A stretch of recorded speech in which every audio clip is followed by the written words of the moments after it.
I would leave here feeling reasonably satisfied that I'd done a reasonable job. I don't know why I'm going.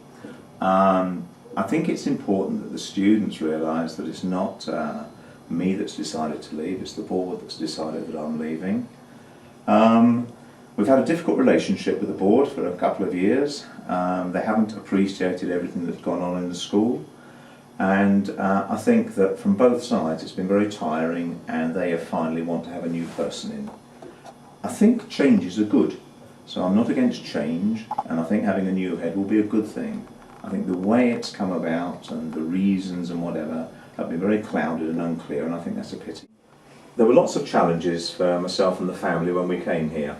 On a personal level, it was a huge decision because firstly we were coming abroad, and a long way abroad. We were coming a long way from Britain. I'd lived abroad before, but only in France and Spain when I was much younger. So the idea of coming abroad was already a challenge.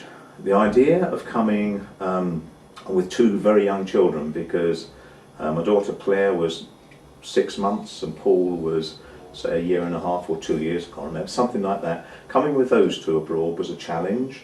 Adapting to a new society.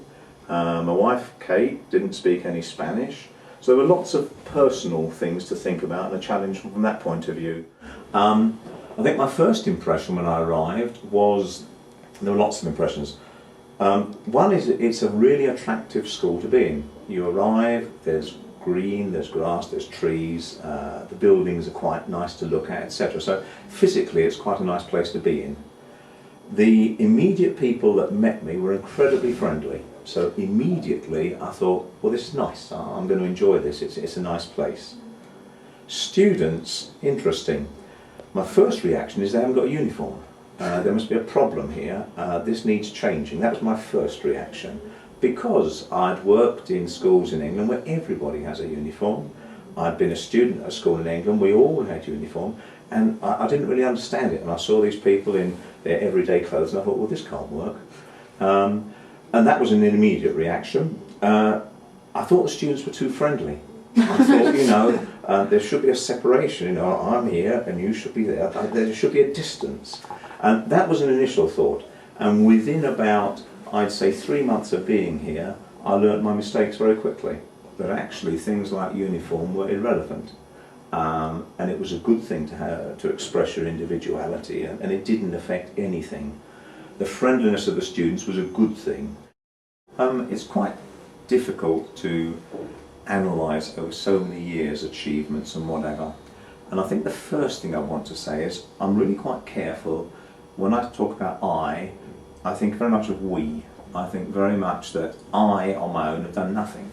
But basically we've got so many teams in the Edron that have achieved many, many things. So I think it's important to say that before we start, that as a team, and whatever team we're talking about, it might be the senior leadership, it might be teachers, it might be students, it might be parents, it might be board, whatever. But we've worked as teams, and I think one needs to clarify that it's not one person. Having said that, the kind of things that have given me satisfaction, if you first of all think in objective things that you can measure. I mean, you think of the buildings, say. Now, cement doesn't make a school, but having said that, you can actually see how the school has grown, and that has given satisfaction when we look at the whole primary block down in the Barranca. Right. When we start thinking of the science block, the IT block, the early years centre, all of these things have given satisfaction because it's helped the school to grow. And the school needed to grow because when it was so small, we simply couldn't offer the subjects, we couldn't offer the quality of staff, etc. And now, as it's grown, we've been able to open ourselves a lot more. So the building side, I'd say, it is important to realise. Teaching has been fantastic. That's probably the part of the day I enjoy most, and I accept that being an administrator or in this role you've got to get on with lots of bits of paper, but actually teaching is still a tremendous focus for me. When you're enjoying life in the school, you set yourself so many targets that you inevitably fall short. So every year you think, oh, I said I was going to do that and I didn't, and whatever. So that happens inevitably, I think. I think the major things that I feel are a bit sad that I haven't been able to achieve because the board have made a decision that I need to go at Christmas rather than at the end of the year, or rather than a year and a half or something. There are a couple of areas. I mean, one is we've got 3 very young management teams. In terms of the secondary management team now, it will be a very good team, and it's comprised of good people. But obviously there's a lack of experience that will take time. Similarly in primary, we've got a very good new head of primary, but the team around him, and he is new, needs time to develop. Similarly in kinder, we've got a new head of kinder who is doing a very good job. All of these people are very capable. I would have liked to have stayed for another 6 months, a year, in order to help them really push forward. That would be one regret I have. Another one is that now that the school appears to be having more funds available, don't even go into that because I can't answer it. Both I don't know and I wouldn't answer it anyway, but there appear to be more funds available.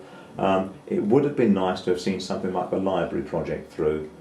We've got lots of projects, many were feasible, such as the library, others not. People wanted a swimming pool and all we've got is a pond. School needs to be a place you enjoy, you have fun at. It wants to be an experience you look back on and think, I enjoyed that. And I think that if all our students and future students can actually enjoy their education, that'll be one thing. Another would be to say to students, look, you can do anything you want. If students who look at our ex-students, what people have achieved, they would think, well, if he can do that, I can. And I think all students here can achieve wonderful goals. So not to limit yourself, to think, if I want to be a film star, if I want to be the President of Mexico, if I want to do that, it's feasible. So not to cut your possibilities, to think, I can always do this. Those would be my major 2 things I'd like to leave behind, and think that we've got both a very happy school, which is really important. If students are happy and staff are happy, the school works. And secondly, that we've got ambitions. And when we look at our exam results and whatever, we know that we can do well, and we do well. There are so many things that we've enjoyed in Mexico. I would say that the easiest way to answer quickly is to say when we have new teachers coming out, when I interview them in London and say the pros and cons of Mexico, the advantages are very simple: the people, the culture and the school. Now the school we've dealt with, so forget that. The people, it's such a friendly, open community here. And this isn't just Edron, this is Mexico, that you feel at home immediately. When people say mi casa es tu casa, they say that very easily, but behind it is a very nice feeling that I think is important. Over 20 years, so many things have happened that you have difficulty recalling everything. For example, I can remember year 2, when they had their first camp down in the woods here. I can remember coming to that, and we had to stay overnight, and it was a tremendous experience. These kids have never been away from home before. We're all scared stiff, we're all in the woods down there in their sleeping bags. I stayed down there for a bit and then got cold, so I came up to sleep in the office. But that was a really nice experience for the children and for me.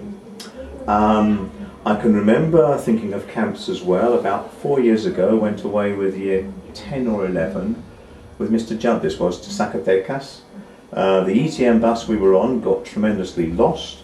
It was about 1 o'clock in the morning, we had no idea where we were going, and the parents were going mad. And finally, 2 or 3 of the parents sent helicopters up to try and find us. Another one was happy memories of November fairs here at the Edron when we first came. And there was a mum who used to make margarita, the tequila drink, and she used to bring in a huge machine that kept us all very happy for the whole fair. Thank you very much indeed. It's been really nice talking to you. Thank you. Hola Mike. Nunca olvidaré todo el tiempo que trabajamos juntos. Verdaderamente lo disfruté muchísimo. Espero que el futuro te traiga cosas muy buenas. Hey Mr. Spooner, thank you very much for being for us. Hasta luego Mike, muchas gracias por todo tu apoyo, por estar siempre ahí cuando te hemos necesitado. Te lo agradezco mucho. Hi Mike, just a quick message to say thanks for all of the help and support that you have given me and the department over the years. I've always enjoyed our meetings at the end of the years where we get a chance to gossip. Gracias, señor Spooner, por haberlo conocido y me dio la oportunidad de trabajar aquí. Mr. Spooner, your departure will mark the end of a long and very interesting chapter in the history of the Edron Academy. And I personally would like to thank you for all the support you've always given to the Edron Library. And I wish you all the best in the next chapter of your life. En representación de, bueno, los que estamos aquí del kiosco, queremos decirle, bueno, agradecerle todas sus atenciones. Yo personalmente he trabajado muy a gusto con usted y le deseo lo mejor. We've worked together here in the Edron for nearly 19 years. Every day of it, we've all learned something, and we really will miss you when you go. Thank you, Mike.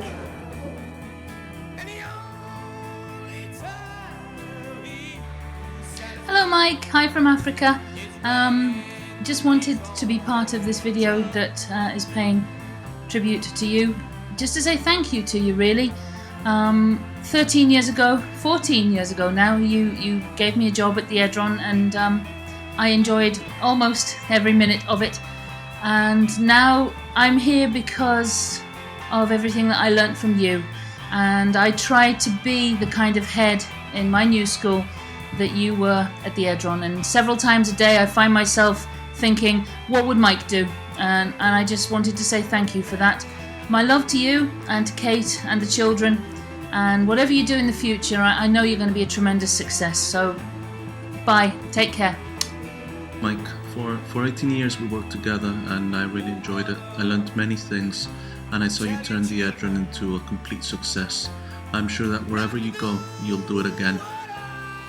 Many things I learned from you, and one of the things that I can clearly remember is that all the decisions that you took, whether good or bad, most of them good, were always thinking on what was best for the students.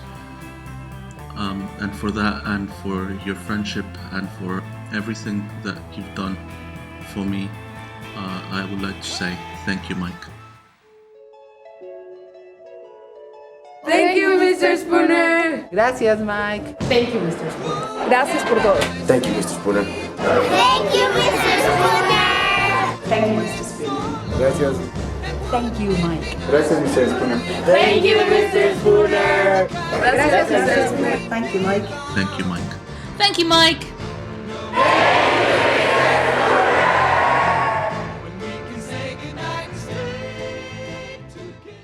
Thank you. Thank you. Thank you.